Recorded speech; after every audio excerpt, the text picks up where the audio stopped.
What's good, YouTube? It's your boy, Blue Blood Sports TV, and I'm back at y'all with another one.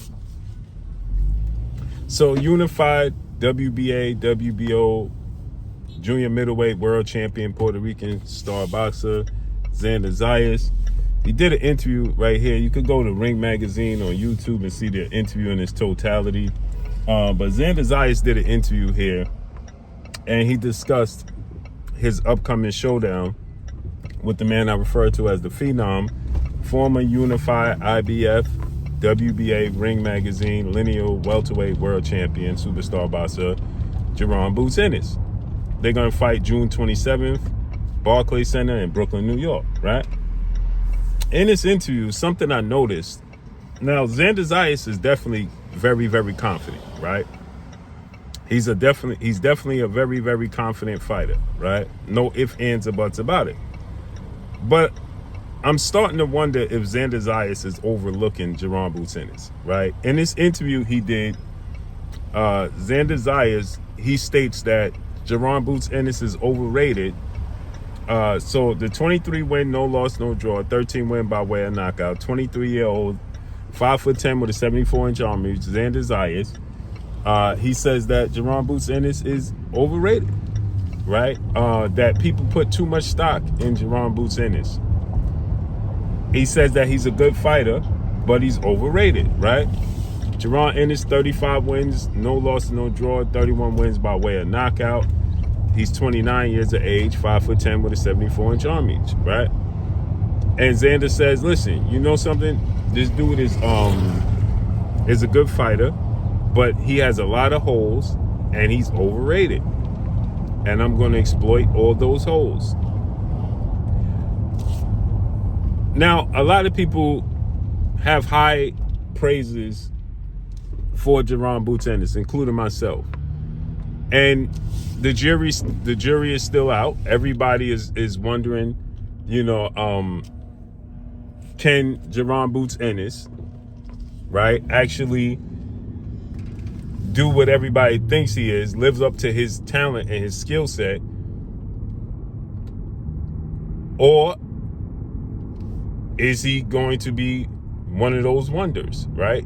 We had a lot of those guys, you know what I'm saying? Michael Grant, it's a throwback, man. I love Michael Grant. I thought he was the next coming heavyweight that was going to be dominant. Michael Grant, athletic, big, 6'7", long arms, got in there with Lennox Lewis, and Michael Grant proved that he wasn't who we thought he was. And Jaron Boots Ennis hasn't, in 35 fights, he hasn't faced that level of competition. And I can say Xander is right when he says the size difference, right? Everybody he fought, the biggest name he fought was Amanda Stanionis, and he had a massive size advantage over Stanionis, right? And skill set that he is not going to have with Xander, right? He's not going to have a massive size advantage over Xander, and he's not going to have a massive skill set advantage over Xander. He did against Amanda Stanionis, though, right? And so we want to know, this is the real first test of Jaron Ennis' career. It truly, truly is the real first test of his career.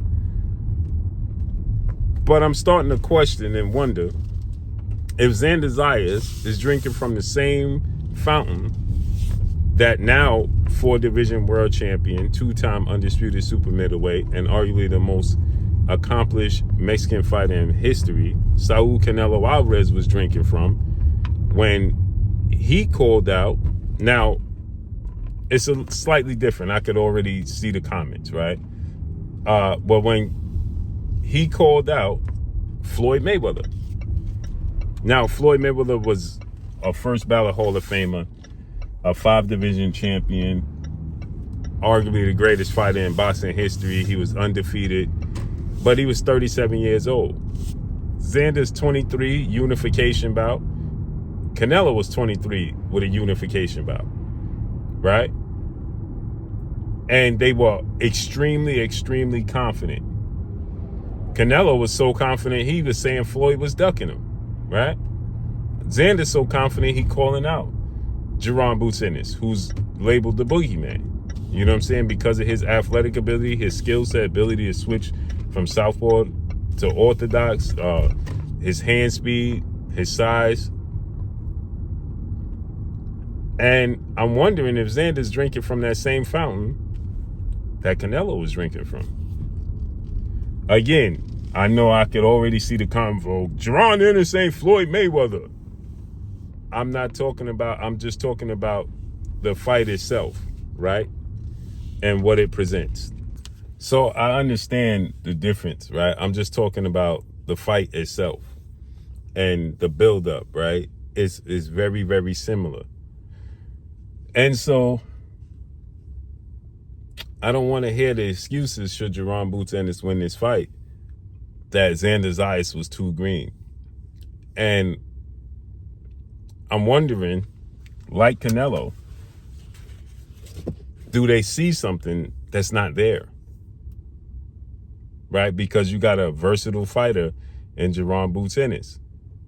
Do they see something that's not there? And like Floyd said, it's going to be different when you get in the ring. Is Xander going to get in the ring and suddenly realize, wait a minute, this is not what I thought? I can't wait. I'm starting to... My concern is that for Xander is that he's overly confident. He's overly confident in what he sees. And I think that that's going to rear its head, because what happens when you get in there and what you thought it was, it's not that. It's different. How do you make the adjustments? How do you adapt to that? You understand what I'm saying? That's when we're going to find out. If you feel like, oh, his defense is lacking and he could get hit, and suddenly you can't hit him as easy as you thought you could, can you make the adjustments? Like T.O., right? When T.O. fought Shakur, he saw everything in Shakur. Shakur ain't this, Shakur ain't that. And he got in the ring, and Shakur was better than what he thought, and he couldn't make no adjustments. Canelo thought the same thing with Terrence Crawford and Floyd Mayweather. Then they get in the ring, and they can't make the adjustments. They're shell-shocked. And I'm wondering if Xander's getting ready to suffer the same fate. But what y'all think? Let me know what y'all think, man. Follow me on Instagram at Blue Blood Sports TV, all one word. I'm gone. Peace.